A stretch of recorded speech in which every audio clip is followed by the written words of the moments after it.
Hatim, and you have joined us on Gye-Nyame Journey Radio. Be sure to check out our site and subscribe at tribe.gyenamejourney.com. All my brothers and sisters, hold hands and bow your heads. Let us pray.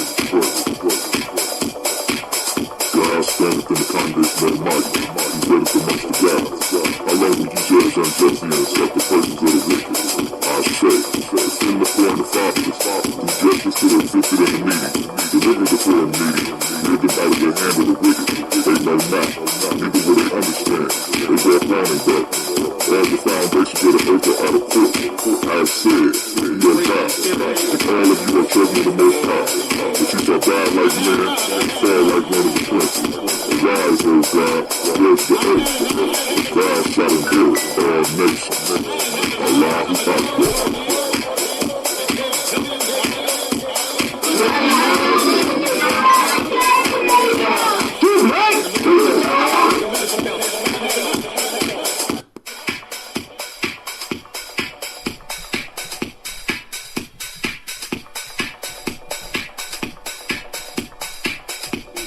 This is Kabara Franks, and you are now listening to the Gye-Nyame Journey Radio.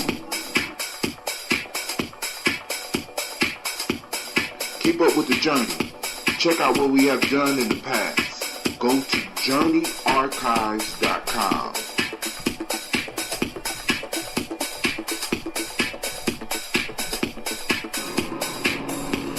This is Adam Sheik, aka Ace, live from Shisha Lounge, and you are now listening to Gye-Nyame Journey Radio.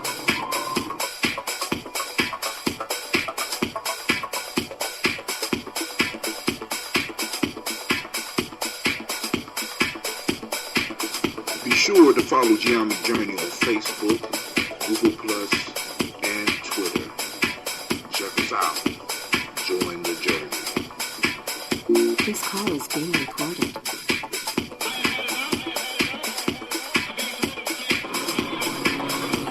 This is Adam Sheik, aka Ace, live from Shisha Lounge, and you are now listening to Gye-Nyame Journey Radio.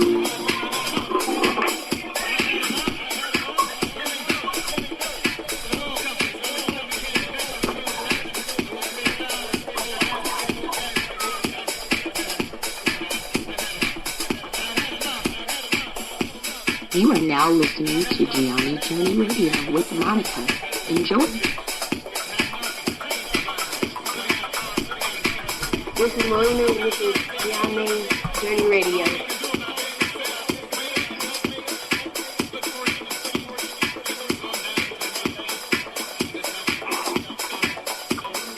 This is Willie. Welcome to Gye-Nyame Journey Radio. I want to give shout out to Silver Kevin, all my Silver Nation out there. I want to give shout outs to my mom.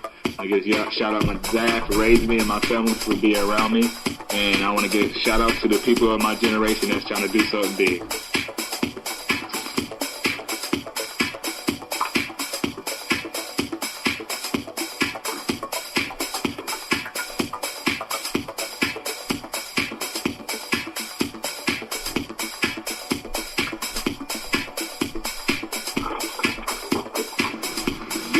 Cleveland, and you're listening to Gye-Nyame Journey Radio.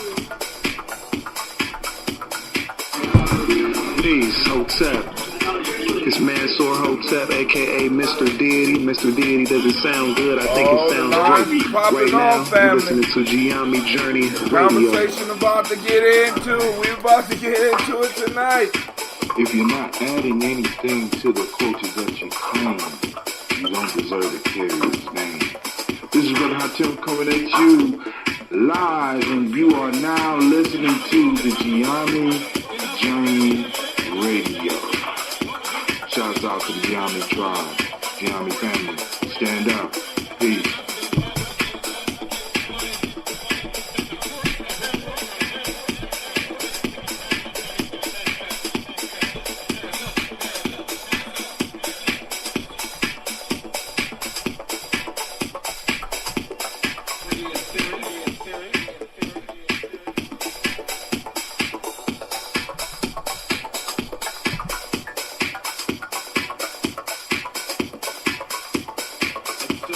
Shouts out to Miss CeeLo. Shouts out to Lady J. I think we got Quasi on the line. And who else? Somebody else on the line. It's about to go down tonight. If you're not adding anything it's about to to go the down. claim, you don't deserve it. This is Brother Hatem coming at you live, and you are now listening to the Gye-Nyame Journey Radio. Shouts out to Gye-Nyame Sasha, Gye-Nyame family. Stand up. You are now listening to Gye-Nyame Journey Radio. Peace.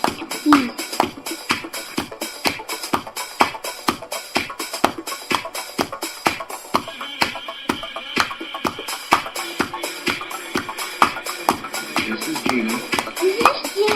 And you are now you listen to my daddy. on Gye-Nyame Journey Radio. Radio. Peace. Peace.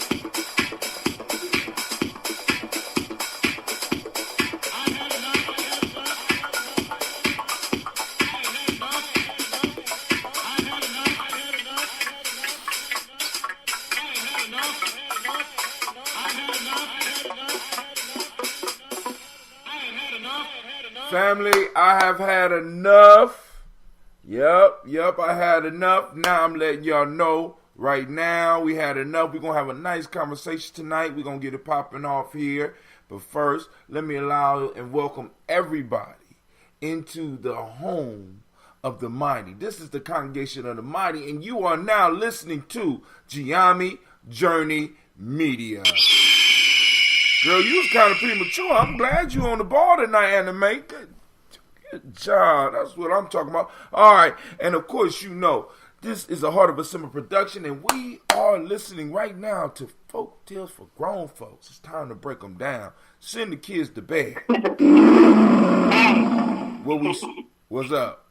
Hatem. Yes, ma'am. Why might we say you need to change the name of your show to You Are Now Listening to J. Ross Argue with Mr. Brown? Well, we trying to blow up those old paradigms. Tell my daughter-in-law to go and shut her mouth. She's supposed to be in bed. All right, family. So we got some people on the line. So what I'm gonna allow them to do is go and shout out to let the world know who's going to be helping me break down this folktale for the night.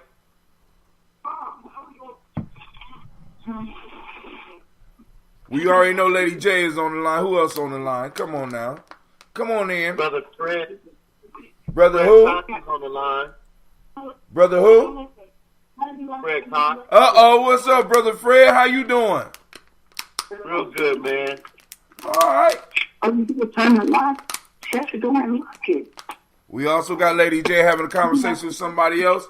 And we have somebody with the 940 up there. Who is that? Is that Quasi? Yes, sir. You know it's me. Lurking in the shadows. So, hey, here we go. Without any further ado, family, I was going to give a little diatribe about how we need to come together and how we come together and how we need to draw the boundaries of who we are and be very clear. You know, I'm not living my life. Got to be black first, family. Got to be black first. I'm seeing so much fuckery on social media right now. You know what I'm saying? I was shocked this morning with this Lee Daniel movie coming out, and I have to ask the question, with everything that we're watching, with everything we're doing, what is the agenda? We got to have agendas with shit that we're doing, because we're in a situation where we got to be able to start deciphering our agendas, and that's part of why we do Folktales for Grown Folks, so we can start. What movie is coming out? It's called Pimp, and it's a sad tale of a lesbian, a black lesbian, who wants to be like her father, who is a pimp, and she has a white bottom bitch that she just happens to have several love scenes just in the fucking intro to the movie. We ain't even get to the whole movie yet. we ain't even seen the movie yet, but you know already you got the black and white love all the way through there, homoerotic, whatever. I don't know what Lee Daniels. I don't know what this nigga is on. Excuse, I'm not even at this point in time. I'm not even vaguely interested. You know what I'm saying? Okay, I don't know if you know this, Hatem, but I don't watch TV at all. So I gotta go to Lee Daniels and see who is Lee Daniels. Oh, God damn. Thank you, Lady J. I am so proud of you because you have, as Allende would call it, you have avoided the brainwash. All right, Lee Daniels is the creator of Empire, Precious, and many other... Say no more. Say no more. Say no more. Say no more. I'm going to be honest with you. I have never watched. I've seen one part or one show of Empire, and it's only because I was at someone's house getting my hair done, and I could not dictate what they put on their dummy tube, right? Right. And so I watched it that time, and I will be honest, you know, I don't want anyone to think that I'm homophobic or anything like that because I am one who would carry the rainbow flag in the parade. I don't believe that a government has a right to tell people who they can marry, especially when they're paying taxes, especially when the Constitution, the law of the land, does not dictate that. Only our biblical, only our religious beliefs. So I am one who, you know, I can't dictate what you do, you know, and I also often share with people my two realities for me. The first reality is that I am naturally attracted to the opposite sex. I am naturally attracted to the opposite sex in the sense that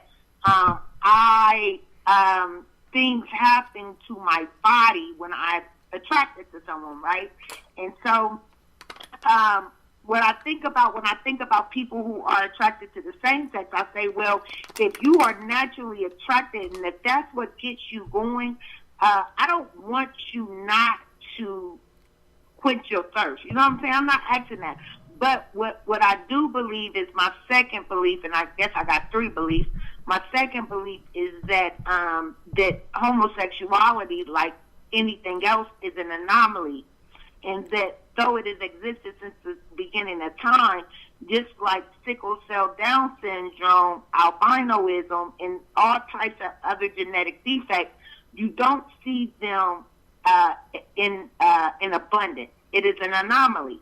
And so when I see what, and I witnessed this many years ago when Nicki Minaj came out, I was working at a school as a substitute teacher, and I had been there regularly, and I watched the climate change, the tone change to the girls holding hands, you know, and one thing I knew for sure, two things I knew for certain, that they were not doing this because they were engaging in such sexual activity, but they were doing so because it was being impressed upon them that it is what people said was popular or the in thing to do, and lastly, because it attracted the attention of males, which is really what they wanted. So they would hold hands, call girlfriend, they might even kiss.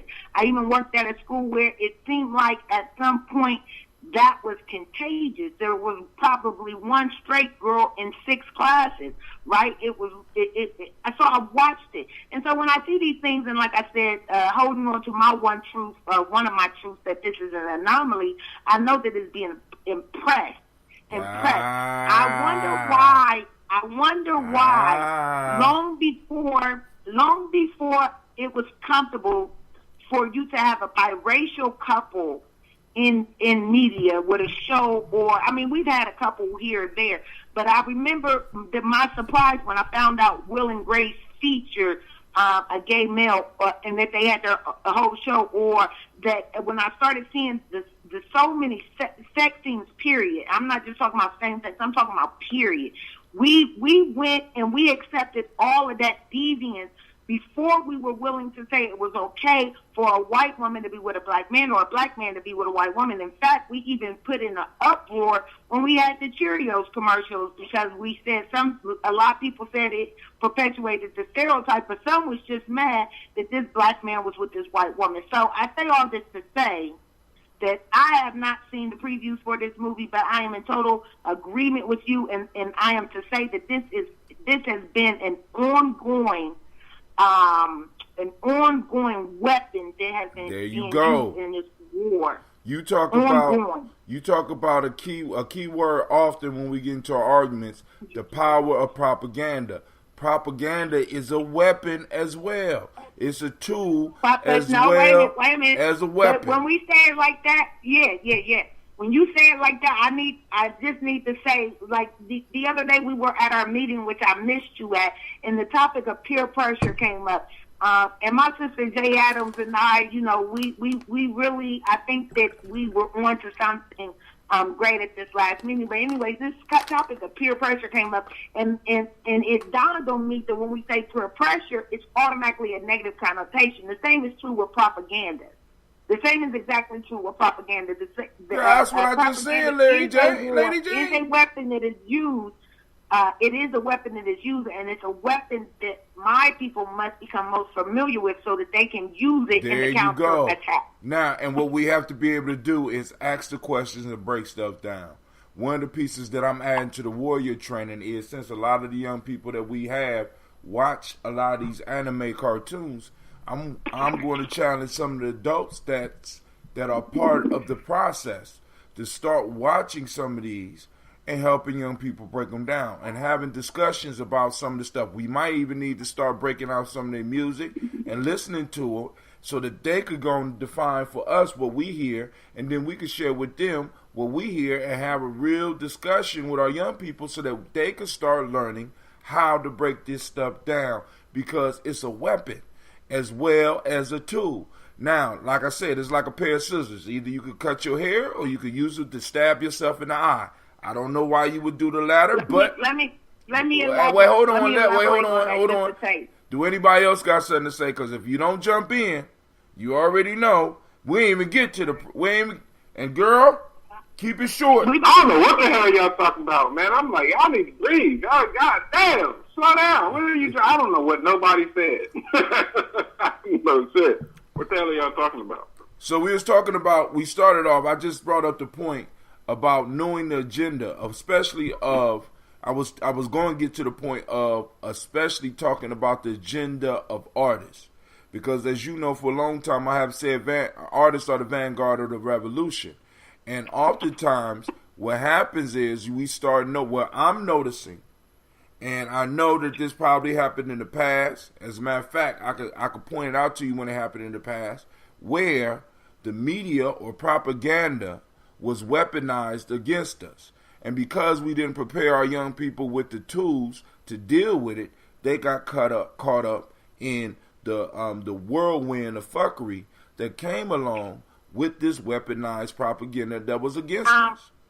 But you didn't mention that we got on this topic because you were lamenting about Lee Daniels' new movie Pimp, right? Your band, and the fact that and I asked you who was Lee Daniels and asked you what was this movie about, and you shared it. Right. So that's what caused us to get off on that conversation to begin with. But what I want to say is that I am in total agreement, Hatim. But I believe one crucial point that we must keep in mind is that it's not like the day and age when you could turn on the TV and let your child sit in front of the TV for large quantities of time without checking or seeing what was being watched. There is no longer a day and age when you can do that. It never was. It never was a day and age. It never was. When our kids are most impressionable, that's when it's going to be most serious to make sure that they're not even watching that stuff. When they get to an age where they've already been programmed and educated in that part of their brain that develops, that young adolescence has developed, then you can start having conversations. But I feel like it's not even exposing them, it's immersing them. Now, yeah, I'm saying, but like there never was a time like if that's like there's no time, especially in the technology age, where the technologies was used for a mundane purpose. Like technology has always been used for control. Mm. You know what I mean? Right. In this society, it might be just be a fundamental human tendency to use the things that it's creating to control other people. Right. I mean, I don't know if that's just the nature of humanity in general, but it's definitely been the case in this culture.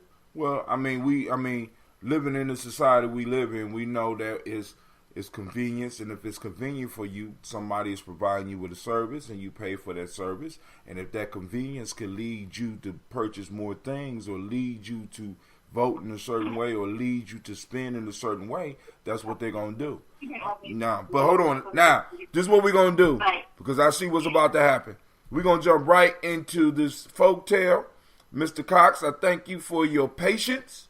You know what I'm saying? Brother Quasi, thank you for your patience. Lady J, thank you for your commentary. But family, once again, we have to start asking the question, what's the agenda? And is the agenda, are we at the forefront of the agenda? In a good way or a bad way?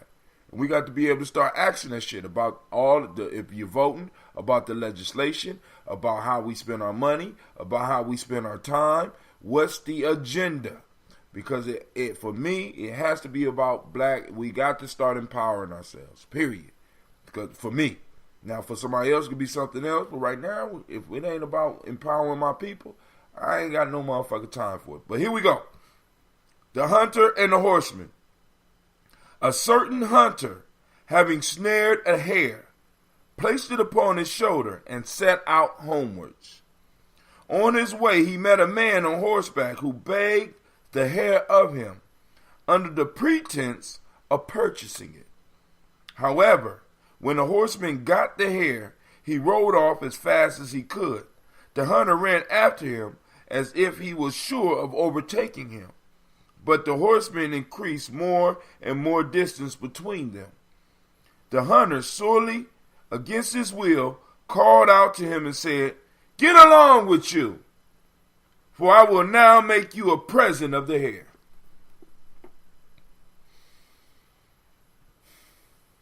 Simple and straightforward. Do y'all need me to read it again? Yes. All right. The hunter and the horseman. Let me see if I can translate this. A certain hunter, having trapped a hare, placed it upon his shoulder to carry it home. On his way, he met a man on horseback, and this man begged him to see the hare, under the pretense that he was going to purchase it. But once the man on horseback got the hare in his hand, he began to ride off, and the huntsman began to chase the man upon the horse. As the man on the horse got farther and farther away, the man walking, or the huntsman, looked at him and said, "Man, go on about your business. I'm going to make that rabbit a gift for you." Y'all get it? Wow. I got two words for you. Yeah, I get it. Slim Shady. Uh-oh. Explain. Uh-oh. He done took it to the white rapper. Go on to, oh my God. Go ahead. People sitting up here acting like our culture got stolen, and now people just want to make it part of the mystique, part of the you know, people. Oh, he the dopest rapper ever. He one of us. You know what I mean? They want to coddle him and make him whatever they wanted. And he's an okay rapper. You know what I mean? Don't get me wrong, but the thing that people want to give him is almost like he took the torch and ran with it. Right. And he did his thing. He took it to acting. He took it to producing. He took it to putting 50 Cent on and doing a lot of stuff with what was given to him. Or actually, you got to remember, the rabbit wasn't given. The man on the horseback took the goddamn rabbit and start running off. And at first, motherfuckers, he was chasing him. And then when he figured out he couldn't catch him, he said, all right, go on with the rabbit. I'll give it to you. That's my gift to you. But he didn't take it, though. Or he wasn't giving it to him. He took it. Exactly. No, he didn't take it. It was handed to him. He opened the bag. He opened the bag up. If he took it, gave it to him, whatever, he opened up the bag. That's a good example. Somebody, a culture vulture. They get in, they get your shit, they ride off with it, and to make yourself look good, rather than being like, yo, this motherfucker is stealing, is robbing the culture, and whatever. Nah, it's like, nah, we let you have that. You know, you part of the culture, come on in. You like, we cool. You know what I'm saying? And we do that. I mean, that, because actually when it came down to it, once he put the hair into the horseman's hand, the only thing he could rely on was the word of the horseman. I want to buy this from you, man. Hey, nice rabbit. Yeah, get up, yeah. Go ahead. Now that I think about it, though, that was actually kind of a whack example. Really, like, that was kind of a basic example. Because that's kind of the example that it's crazy because that is getting stripped from us, too. And that's one of the last things we get credit for. Look back at Thomas Edison, all the inventors, you realize, think about all of the stuff that was invented during slavery. White men didn't have no motivation to invent shit. They had people to do it that they didn't have to pay. So it only makes logical sense that all the inventions was made by people who had a horse in that race. Who was out there sweating and toiling every day. There's, you know what? I can make this a lot easier. I'll just take this thing over here and tie it to that and spin this around. You know what I'm saying? Right. But then all of these inventions is getting attributed to these people that was just sitting back and didn't have to do nothing. I mean, I'm sure they might have had the time. Actually, the only invention the white man ever really made was a patent. They made something that they could steal people's inventions with. We've done everything. We've done everything, down to spirituality, like the different levels of awareness. They give this dude named Maslow credit for coming up with this concept of self-actualization. But the first people to be, inhabit the earth only knew that. That's all they knew. They didn't know poverty and working their way through those. Like, you know what I mean? Like, before humanity fell, you had just the original man, which everybody knows is dark-skinned man. Living in abundance, living in harmony with everything else.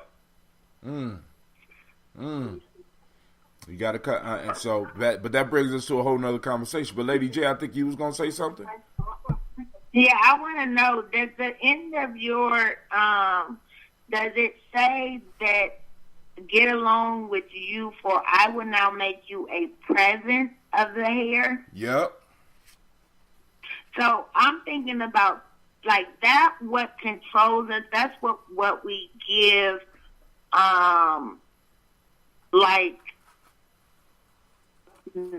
Like that, we become slaves to things, right?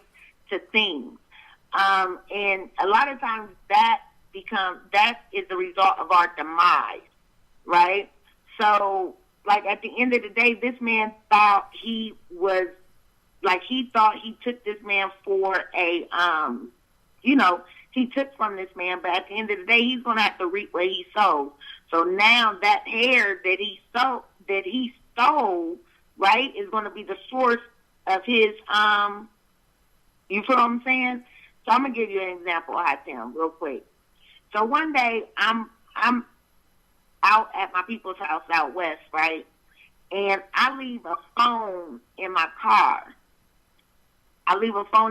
Some kids walking by, some young kids walking by, they see the phone in the car, they take the phone. I had insurance, but I called the phone, and I really was on my way out of town. I was moving. It was a lot going on, but I was careless, moving too fast. So I tell these, they weren't kids, they were teenagers, so, about 18, 19, I guess. So I tell them that I will pay them to give me back the phone. So I go to the phone. I go to the place where the phone is. They hand me the phone, and the screen is broken. I take off running, Hatim.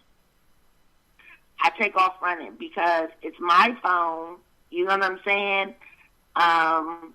Anyways, they chased me down. And a lot of drama. I mean, it was just bad all night after that.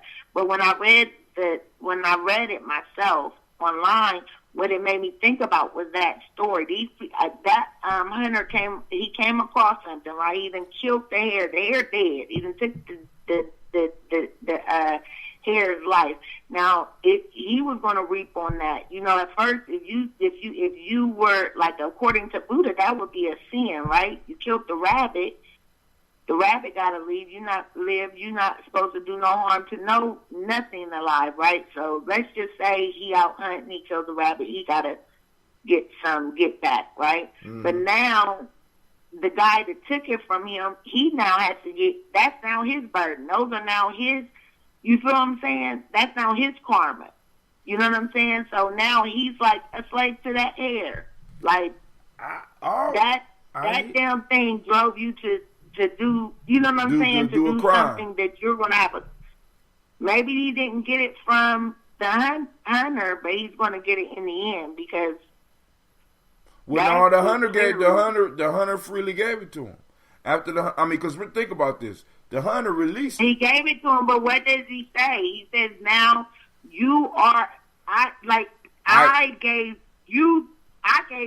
it says, I will make you a present of the hare. Present of the hare, which means that he gave it away to him. He said he's giving him a present. Right. That's my present. That's my gift to you. Because he was running as if he could catch the horse. Remember that. He was running as if he could catch the horse. He was giving all his effort. And he was trying, all right, cool, I'm going to try to chase this man down from this hare when possibly he could have been using his energy to get something else. And this is kind of like a lot of us. We start pursuing something that we believed was ours, that somebody took, when that little thing, I could let it go, and I could go on and do something else. Because think about this. That man, when he took that hair, he took a meal, he took this man's mind, he took this man's emotions, and started riding off with it. And as soon as he released that made him free enough to be able to go out and get something else.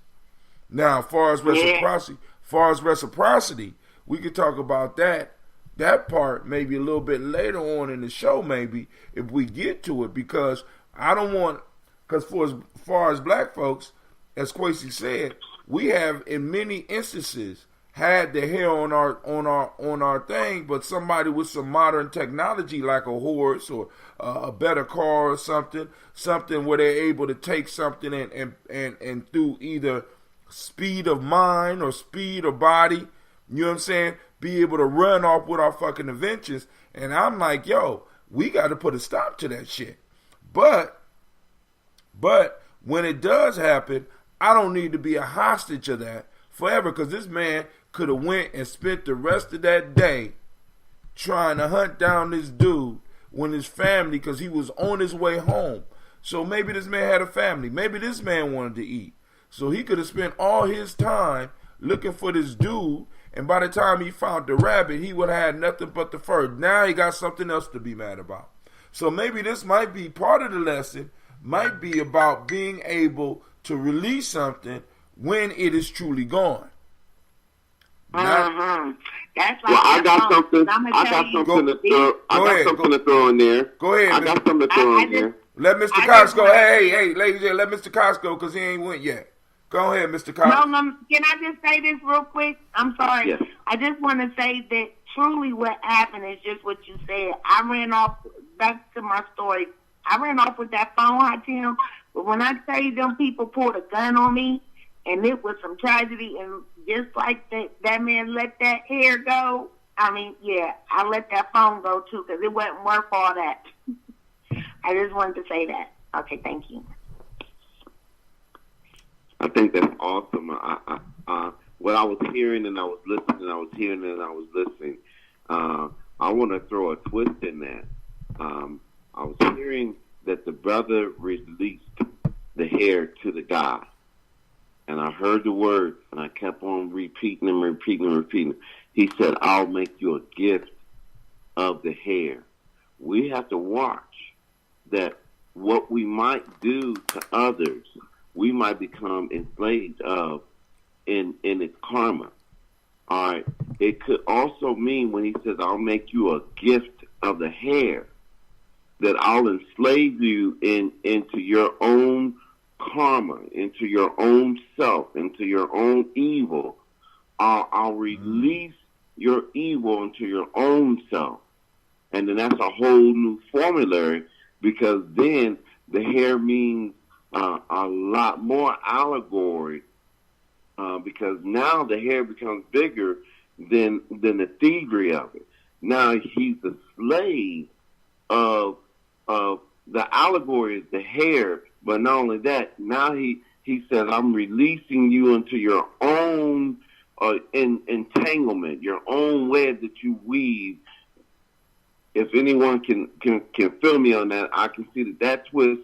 Also, we have to watch that, because intentionally or unintentionally, sometimes we might steal something from someone that they would none otherwise just give it to you freely. Or someone might steal something from you that you might very, very value, that you would none otherwise just give it to them freely. Sometimes they would rather have stolen it from you than have received it from your graciousness. And it's a blessing, though, that people feel that you have something so much of value that they would rather steal it from you than to get it from you freely. And the blessing in it is that God gives it to you, that you have value enough that people want to steal it from you. Now, one of the things... Go ahead. I'm so sorry, Tim, but this was just so powerful, what you just said. Who is that speaking? Mr. Cox, Mr. Fred Cox. He is. I'm sorry? Mr. Fred Cox, he is a representative of the UNIA. What's your position in the UNIA here in Columbus?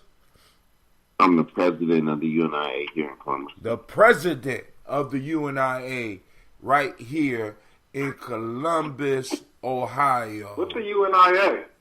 What? Hold on, let's stop the cheers for a second. What's the UNIA?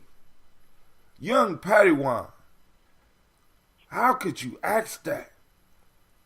The UNIA, United Negro Improvement Association, the organization that was started by the Honorable Marcus Mosiah Garvey.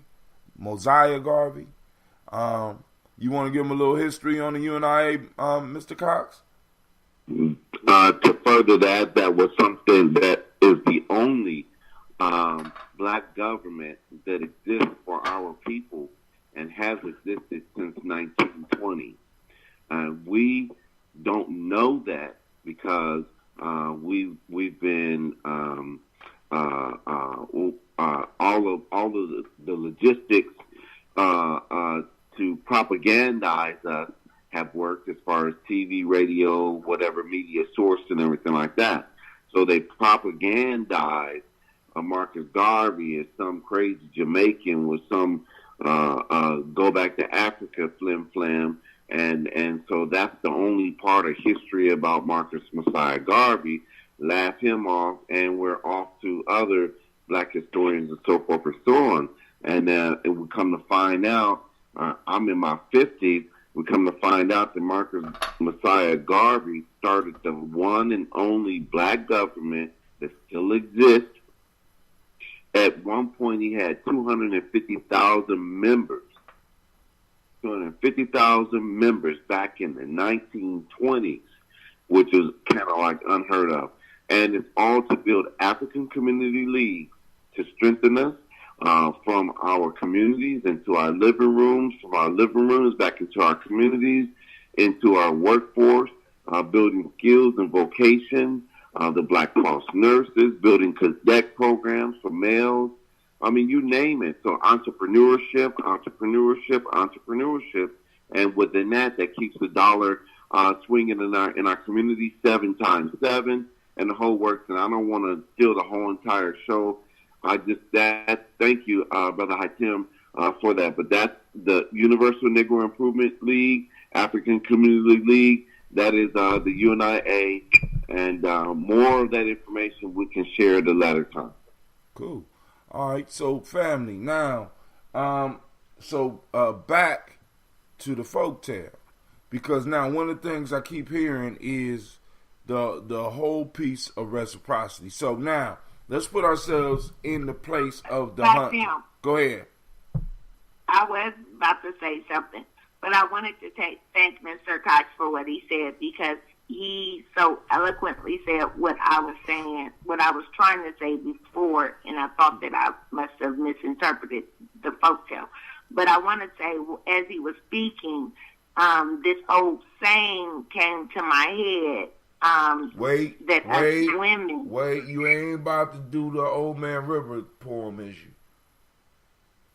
No. Okay, go ahead. So that is my favorite. And I just want to say, I am so enlightened right now.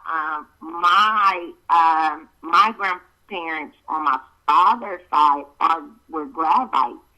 And so I didn't know my father until I got much older, but once I met him after graduating college, my biological father, I realized why I am the way that I am, because I'm so much like this man, if you understand. But I did want to say, it reminded me of something women say. We say the same way you get them is the way you lose them. Like this idea that a lot of times I've told my I think in relationships, and I say, if you really sometimes you want something so bad that you don't know of the harm that comes with it as well. I think of like people who get money, right? They get a whole lot of money, and then they wanted that money, they get that money, and then what they say, more money, more problems, other things happen. Next thing you know, they don't even have the money anymore, and they're, again, in worse off condition than they were. So I just thank him for adding that piece. It just, yeah. Thank you, sir. Now, let's go and talk about this. Look, I want to Very put welcome. Go ahead. Is somebody else on the line? I heard a deep voice. No, I'll say you're welcome. I will send to the Queen, you're welcome. All right. So let's get to this reciprocity thing, family, because I want to make sure, before I even speak. So, we are the huntsmen. You the huntsman. You've been out hustling and grinding, because catching a hare is not an easy task, especially back in this day, because they didn't have necessarily guns. You had to have skill to be able to track this rabbit, this hare, kill this hare, walk away with this hare. And, I mean, this man ran after this horse and eventually let it go. What's the next move for us after we done lost the hare that possibly could feed our family at home? I said, I'm raising my hand. I know. All right, so what's been imparted to me about that is that, okay, so he gave it his all. He showed that he could catch that hare. He showed he could track it, whatever. He showed that not only that he had generosity. He showed that he could share. He was willing to share. He showed that he trusted someone that he didn't know as well, and everything like that. And the minute he slipped, all that was changed, and he gave it a great effort to catch up to it, even running after a horse that he knew that he wasn't going to catch. So he didn't. I will challenge that. Apex of him, at the apex of him having road rage and whatever, doing all those transitions that you said that he could have done as well. He released it. So it wouldn't enslave him. And then he enslaved the other. All right, what would you have done with that? Me, I would want to be in that moment. I would want to capture that moment so much, because I knew that at that moment I was being tested by the Creator so much that the Creator, I believe, was trying to find out how much I was willing to learn how to be a great hunter and how to have compassion about losing that, knowing that the Creator had my back all the time, that I find another hare, and that life ain't over. I just have to continue to practice that skill, because elsewise my anxiety would drain me to depression and stress, and then I would be no good for myself and my family for a while, and then I couldn't move any further, you know. So I would have to honestly believe there's another hare out there, and I got to get moving. I have to learn I learned how to win. I learned how to lose, and I'm stronger. It didn't kill me, so it's got to make me stronger. What don't kill you, that'll make you stronger. There it is. So what was that thing he said to the hare? He said to the, well, he spoke. He said, "I release you to the hare." No, he said, "Yeah, I release you. I release you. I give you as a gift to the hare." Right. Now, we will have to read that. No, not to say. He said, "Get along with you." He said, "Get along with you, for I will now make you a present of the hare." A present of the hare. Of the hare. Of the hare. Maybe, I think that he was talking to himself. I mean, really, he was talking to himself. What it came to was he had to learn to keep his motherfucking bag shut. If that wasn't his lesson, then he in trouble. If he didn't learn that lesson, then he in trouble. Because he Black folks in his bag and getting his hair snatched. And Hold on. He's gonna die. His family gonna die. Everybody's gonna die. Quasi put a new one out there for us. Black folks, learn to keep your bag shut.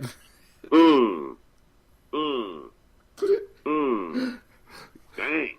Learn to keep your bag shut. You know what I'm saying? Now, also, but like I said, the importance of it, of being able to release and get and use that energy to go out and recatch. Now, because, you know, because I love the principles. Don't get me wrong. Reciprocity is one of them. But we got to, as a community, we have to stop letting motherfuckers get away on that reciprocity shit. Especially those others. Within our community, reciprocity. I think that tell me again. Okay. Go ahead. Are we not in agree?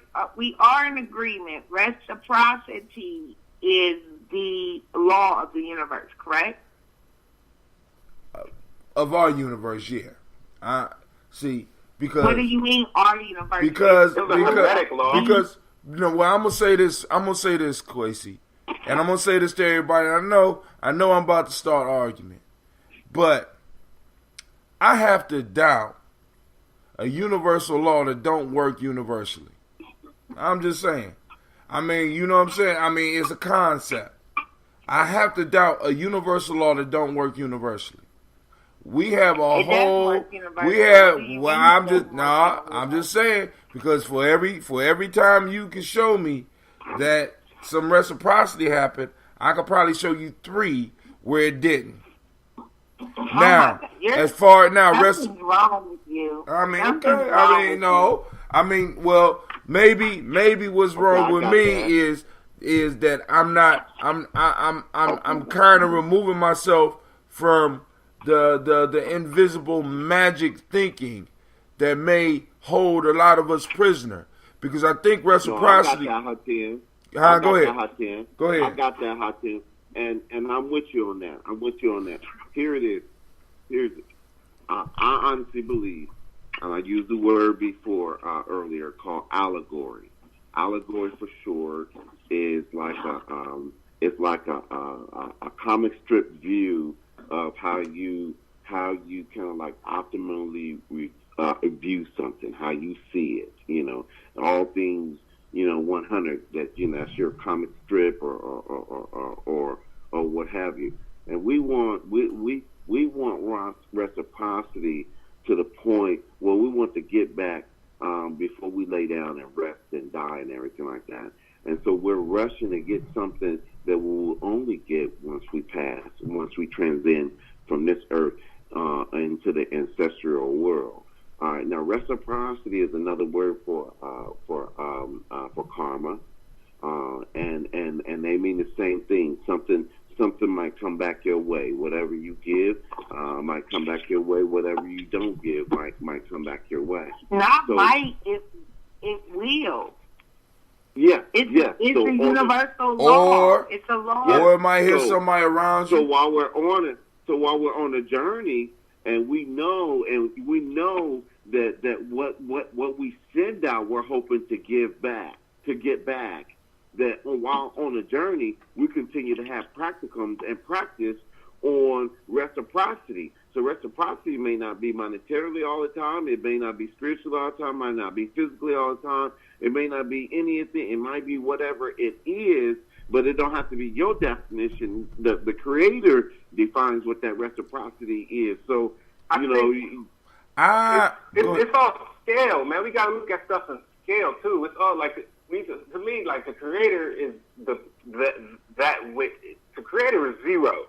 That which can see all the whole equation. Because we ain't living nothing but a big-ass math equation. So reciprocity is a mathematical certainty. It's not, you know what I'm saying? It's over all of that shit. It's a mathematical certainty, but you got to be able to step back far enough to see the whole equation. You know, because if we're talking about it from the perspective of white people and black people, then you got to remember that black people, or Neanderthals, watched African civilization for thousands of years. We've been dealing with that shit for hundreds. You see what I'm saying? I'm going to say something.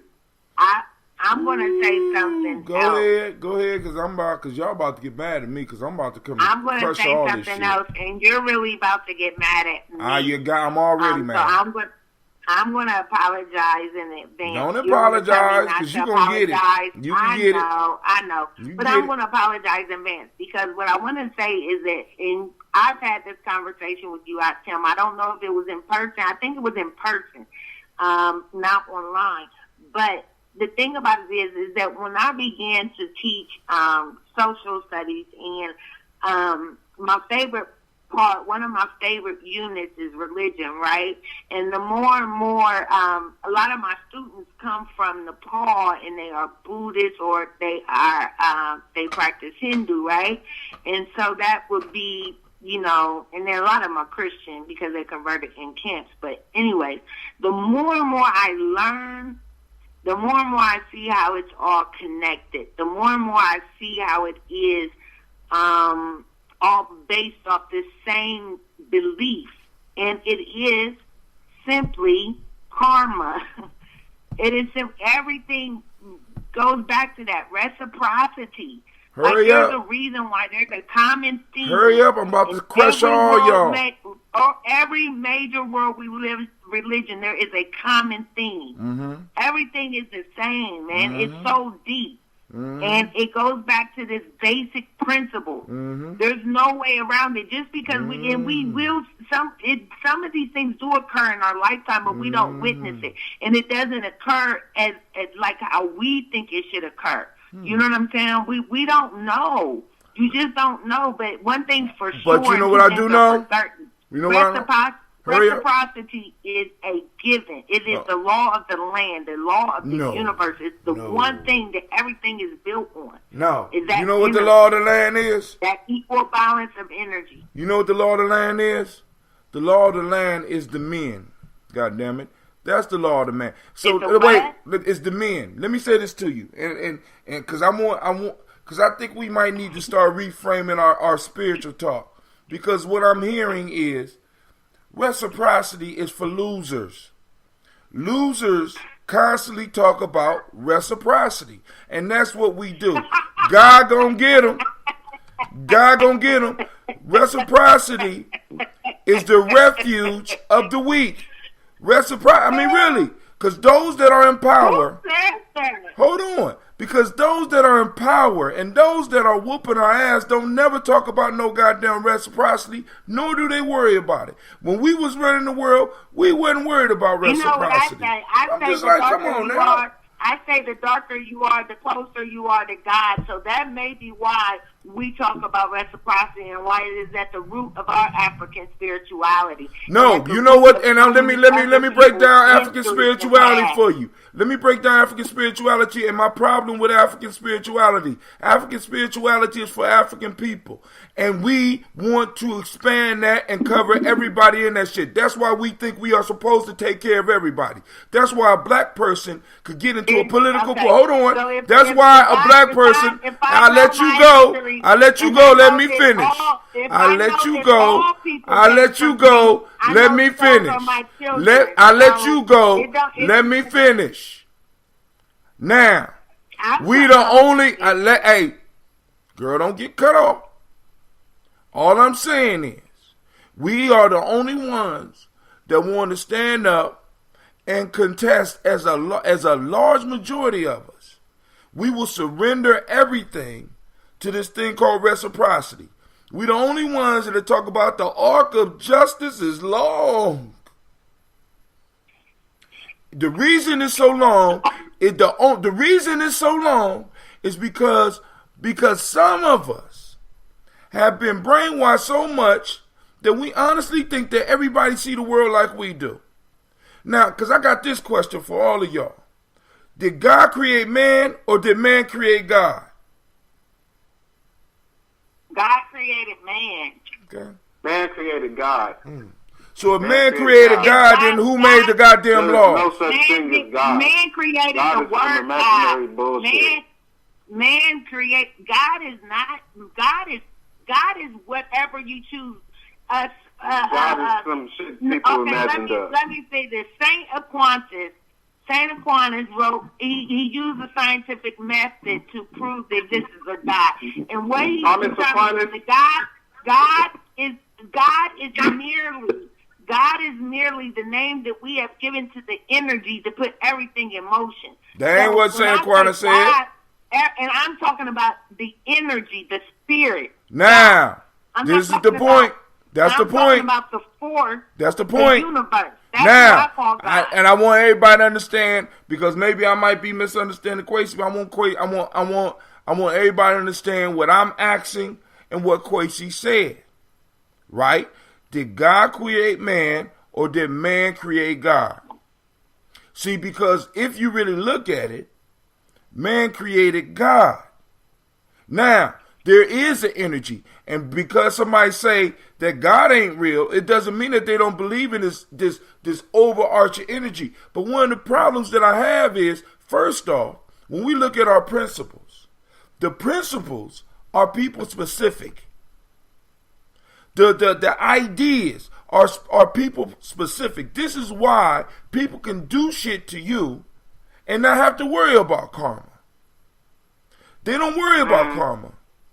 You know what I'm saying? We do something and we get in positions of power, we worry about everybody because we extend all of our stuff to everybody. And that's all. That's the only problem I got with. I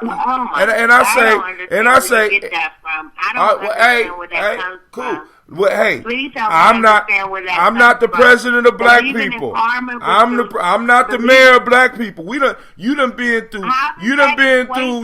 been through a person that was a black man that was mayor of Columbus for 8 years. Police chief.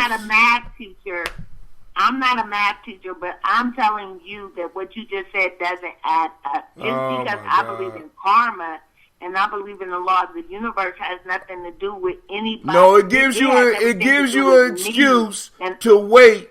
It gives you or maybe other people excuse and give them comfort and get their ass beat. The universe is gonna get them. I don't know what you're talking about. I'm just saying, the universe is gonna get them. We got to get off that shit. We got to get them. The universe works through us. That's all I'm saying. I think that there is a unifying kind of a theme that kind of unifies both perspectives, though. I definitely think that the whole pie in the sky God, I get so irritated with people wanting to give the creative essence force human characteristics. That's the most irritating thing. Like, God is a jealous God. When people say that, I really think that they should slap themselves. And that's being nice. They should probably throw themselves off a cliff. Damn. Sorry. But, you know what I'm saying? God is zero. Zero is the best way to understand God. It's that which exists while not existing. That which exists but doesn't exist. It's the great conundrum. the great, what's that word you used the other day? You was talking about the young man that asked the question. Paradox. Not a problem, but paradox. What is it? Paradox. A paradox. God is the great paradox. Zero is the great paradox. You can't show me zero something, but you can't have anything without the fact that you're zero something. The idea of something is what zero is, what God is. You see what I'm saying? And then when you start talking about things existing, you can only quantify those things with numbers. Everything that exists, even words, letters, can all be expressed in a different way by numbers. That's what the Matrix and all of that shit is all about. It's this whole thing can be understood through numbers, but we have a limited understanding of numbers. That's why the greatest thinkers that society gives credit to will be people like Einstein, and they always come up with equations, ways to better understand reality. And we need to start understanding those equations to wield that power, because that's when we talk. So to kind of go back to what I was saying before, like to integrate both of those ideas, when you're talking about the idea of reciprocity and the idea of stand the fuck up and do it, they do have a merger, because it's like a process building upon itself.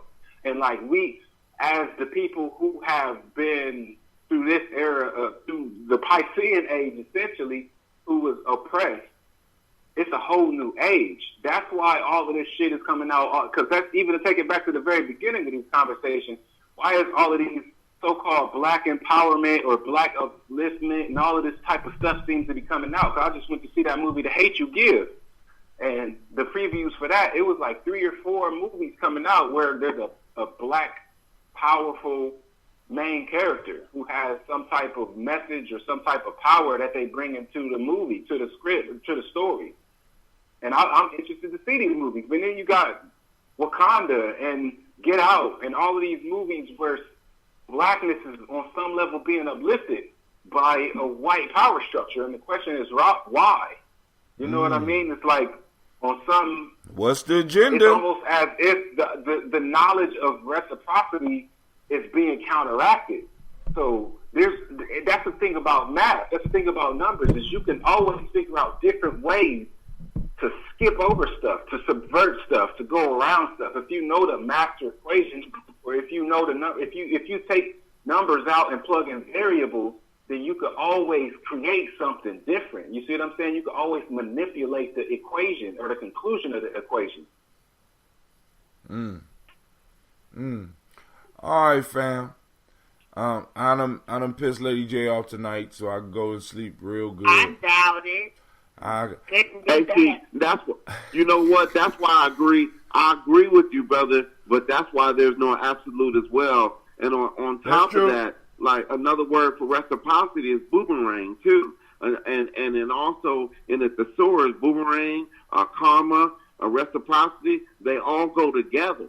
So it's like whatever you put out in the universe eventually will come back. You know, and it might even come back after you reach the ancestral world. But we take a lot of time tearing down someone else's belief on who might be a god or a messiah and so forth and so on. Whatever takes a person to the belief and faith that they will be willing to challenge themselves outside of their comfort zone into their spirit realm, I think is plausible. Because the more closer we can get to our spirit realm in our essence on our journey, the closer we can get to our destiny of whom we are and what we are to be for our people and towards our people. Do unto others as you want them to do unto you is a reciprocal statement, a reciprocal parable. What you give out, you'll get back. So let's not separate ourselves behind what we might really truly believe in, or however we might call it or label it. Let's know that we at least we're blessed enough to know that we have the knowledge and we can apply it towards it pulling us into a higher spiritual realm. I think that's most important. But now, what's your name, brother? Oh, my bad, Tim. Go ahead. Fred. Brother Fred. My issue is I don't care what people believe. I really don't. My issue is, can we guide these beliefs to move towards our liberation? Can we guide them to move us towards black empowerment? I'm looking at the numbers. I ain't finished. I didn't finish. Can I finish? I just want to finish. Can I finish? I forgot what I was going to say. Go ahead.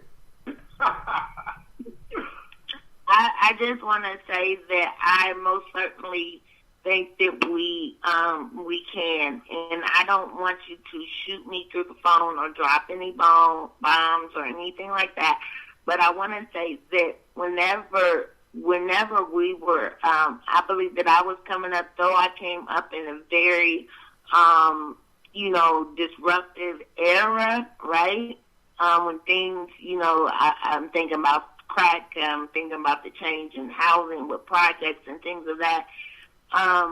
We had a core value, we had a culture, we had a belief, we had something that guided our actions, and that was this idea of treating people, respecting your elders. Let's say that, respecting your elders.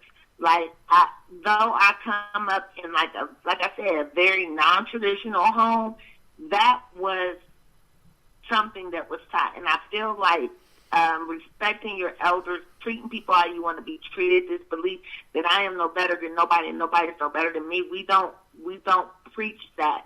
And so I'm looking at, our young people who are missing the core values. That's why I think folktales and proverbs. You just said three things that don't even necessarily coexist, though, because treating people the way you want to be treated, respecting your elders don't necessarily coexist. Because treating people the way you want to be treated, elders could treat you like shit, but then respect your elders, that's some bullshit. Like, that's some slave owner shit. Okay, like, we gotta let that shit go. We gotta let that one go. We gotta respect people, period. Okay, so let me say this. Again, that goes into treating people how you want to be treated. It's not treat people how they treat you. It is treat people how you want to be treated. And that gets at reciprocity. What you put out, you get back. I can't control what you say about me or what you do to me, but I can control my reaction and what I say and what I do. That is what I am responsible for. And what I see in our youth that is different, because I often ask myself, if I grew up in a dope house, if my mother was a prostitute, if I watched all of these things all through my childhood, how did I manage? How did my brother manage? How did all the people that were in our quote-unquote gangster family manage? And it was because though we lived through those things and we've seen it firsthand, we had basic, very basic law to conduct. Treat people how you want to be treated and respect your elders. And this younger generation, the kids that I teach, don't have that. They definitely don't have that. So when you're thinking about moving us as a people, what is necessary, I think it's necessary that we get back to the basics. The law of the land is what I would like to tell it. And if we treat it, I say a lot of times, we teach people how to treat us. We were socialized to treat each other a certain type of way, and it wasn't pressed upon us, this division. But at the end of the day, there's some things that we can control, and there's some things that we can't. We teach people how, when we look at people say, every time I bring up black on black crime, well, white people kill white people, yeah, but I don't live amongst them. I don't know people that know them. I don't have to attend their funerals. I don't have to deal with those things when it comes to them. So at the end of the day, when I look and I see the number of black men who are incarcerated, in jail, or dead at the hands of another black man in my community, I feel like we do need to get back to the basics on how we treat each other.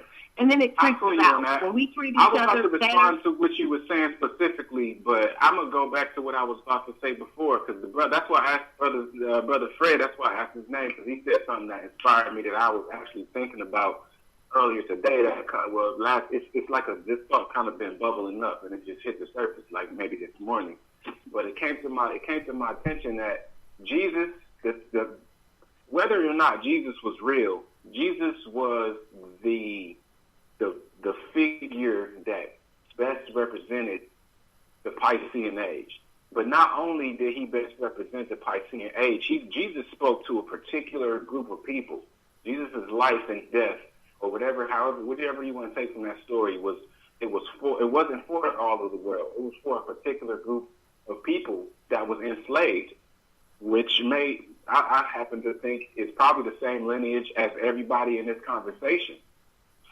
So what he was saying to that people was, yo, you got to get your shit together. Ain't nobody going to do it for you. But it wasn't even that. It wasn't even that he spoke with his mouth. He spoke with his life. He died. And he happened to die. Because think about, like, we got Muammar Gaddafi. We got Bin Laden. We got Saddam Hussein. People that you may disagree with, ultimately. You may not think that what their message was something that should be uplifted. But they stood for something. And ultimately, they stood for they was opposed to the West with their very life. And they was willing to die for that shit. But the way that they died was in secret.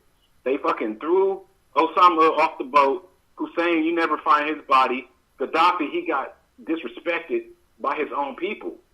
And he got lost.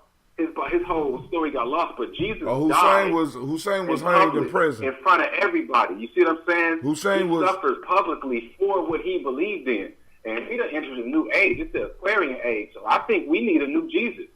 We need somebody like the 300. You know how the 300 died to inspire. The 300 died. No, hey. But they inspired their whole set. Now, but hold on.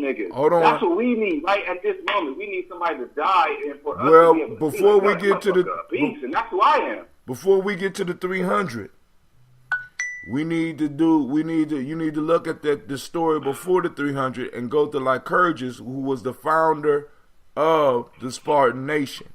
The one that really started calling them, might have started calling them Spartans and helped develop their civilization, where he took a crew of people that he had trained into the marketplace and told them, this is how it's going to be.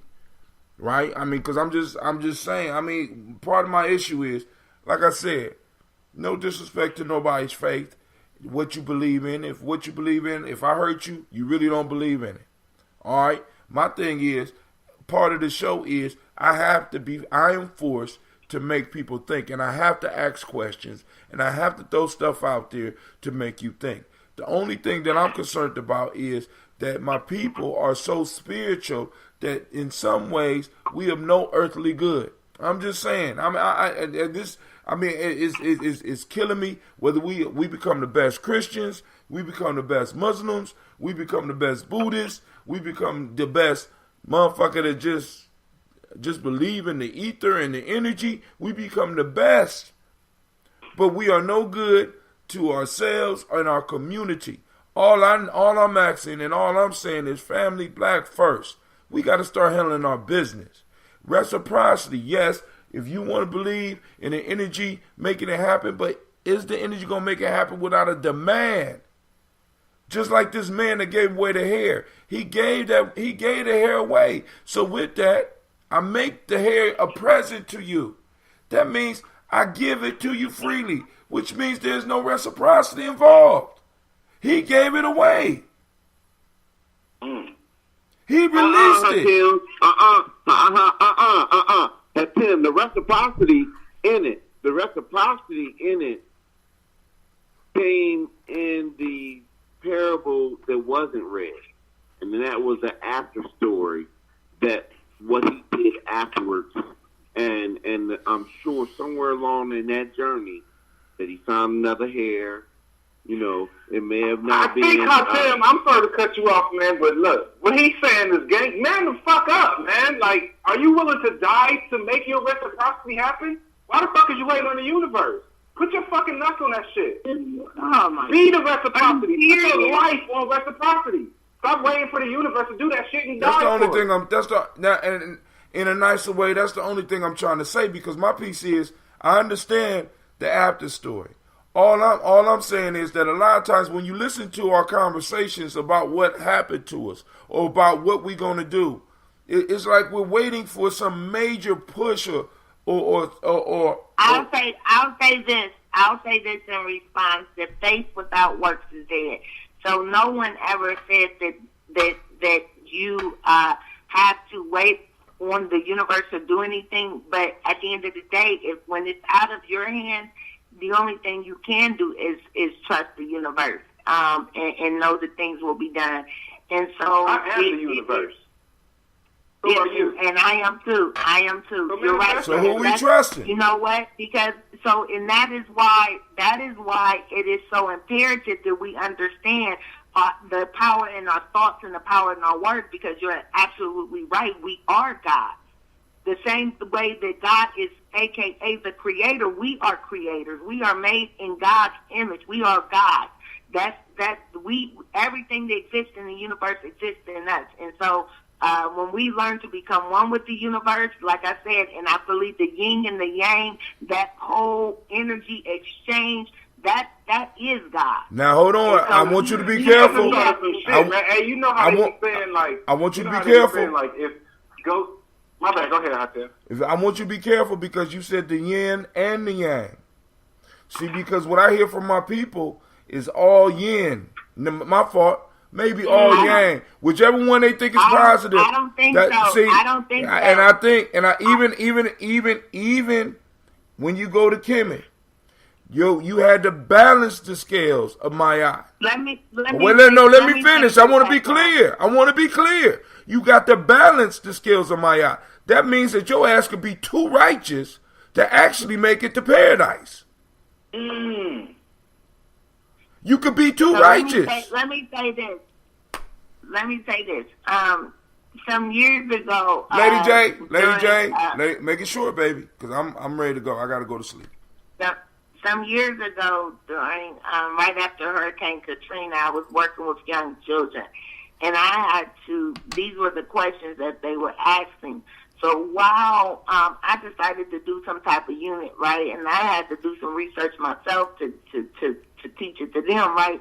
But one thing I learned was about, like, a lot of these, all of our natural disasters, they actually do things for our earth. It's as if Mother Earth is a woman, and every now and again the cramps come and all the other things come, which causes all this that we see. But in order to keep Mother Earth regulated, right, and functioning, we got to go through this. So these are these hurricanes. So what I realized is sometimes, I mean, especially these forest fires that just naturally start, all kinds of stuff, it actually is the universe taking care of what it has to take care of. I mean, it's the universe, our world, taking care of what our earth, taking care of what it has to take care of. And unfortunately, that causes people to die. That causes lots of tragedy. But if it didn't happen, the universe would cease to exist. So it has to happen. And so that's how I look at it. I do believe in the balance. And that way you take your good with your bad. No, you take your good with but hold your on. bad. You only believe, and I want you to hear what you said. You only believe in and taking it. You only believe in taking it. No, but hold on. You said you got to take your good with your bad. You got to take, but what about give? You got to give your good with your bad too. And forest fires create fertile land. It creates fertile land where gives the land extra nutrients. So that's what I mean when I say the earth does what it has to do to stay in existence. Or if not, we would probably sister, but you got to be more concise. Like you can't just like bully up the airwaves to make a point. You can make your point a lot more concise. Than you see what I'm saying? You kind of made that point a little bit all over the place. That's what I'm saying. Like to speak, because we come from a culture where people try to speak loud and big to cover up the fact, and I'm guilty of it myself sometimes, to cover up the fact that they just saying a lot of fluff or just repeating the same shit that they've been hearing their whole life. But we got to start. Now, this is all information that I've cultivated, and anyone who listens to this show understands that a lot of these are the same arguments I have week after week after week for years on this show. So it's not fluff. It's not fluff. It is the understanding that I've cultivated for myself, and hence it is my philosophy. So I'm just merely sharing that, sir. So I apologize if don't do all that apologizing now. If you cannot follow my drift, but that is what I believe. I can't. You know what they are. Go ahead. They are reciprocal thoughts. They are reciprocal thoughts. And we were thinking about reciprocation. I wanted the source to look under reciprocal and see what other words is in reciprocal. They have stuff like mutual, equivalent, contemporary, joint, symbolic, correlated, correspondent, parallel. Long story short, I'm seeing all these things when they talk about reciprocal. You know, what goes up shall come down. It doesn't matter. And we don't have to chase reciprocation because it's going to come back to us. Not all the time with our good intents does it come back intentionally good. But reciprocal means all of those things. We don't have to chase it, but we do have to be about our journey in order to see some reciprocation, but we don't have to wait for it. That's all I'm saying. Is great. It becomes great to life on your journey. And that's, I mean, all I'm saying is the waiting is an issue. The waiting has been an issue for us for a very long time. But yo, family, what I want to do is, first off, I want to thank everybody for joining me. Brother Andre, I see you out there. Sister CeeLo, I see you out there. Brother Quasey, thank you. Brother Cox, thank you for coming in. Lady J, once again, thank you for bringing up your points and arguing them very well. And I mean, just putting ideas out here, because Gye-Nyame Journey is not about us agreeing. Gye-Nyame Journey is about us thinking. Gye-Nyame Journey is about us getting ourselves together so that we can pursue asking unanswerable questions. Asking questions that in other places they would automatically put you out, or making statements where in other places they would automatically put you out. I don't care, family. All I want you to do is think. That's it. I want you to think. I hope that some of y'all will leave the show tonight or whenever you listen to it and be pissed off and want to write in, and you can leave a comment on Gye-Nyame Journey to get other people thinking, you know what I'm saying, and post up some, I mean, this, and actually, you know what, family? In many ways, this is what unity look like. Uh-oh. I say. You know what I'm saying? This is what unity look like. We don't all think alike. We don't all act alike. We don't all dress alike. But we did work together to produce a show. Unity. Damn. All right, family. Hey, I want to first off remind you, you have now been standing in the congregation of the mighty. And this is Gye-Nyame Journey Media. Anime, what is going on with you, girl? Lord have mercy, having these mystic animals. And this is a heart of a Simba production. Of course, you know, this has been Folktales for grown folks. I hope the kids was in bed. You not let people say goodnight tonight? Nah, I'm going to bed. Well, we strive to blow up your old paradigms. Peace out, fam.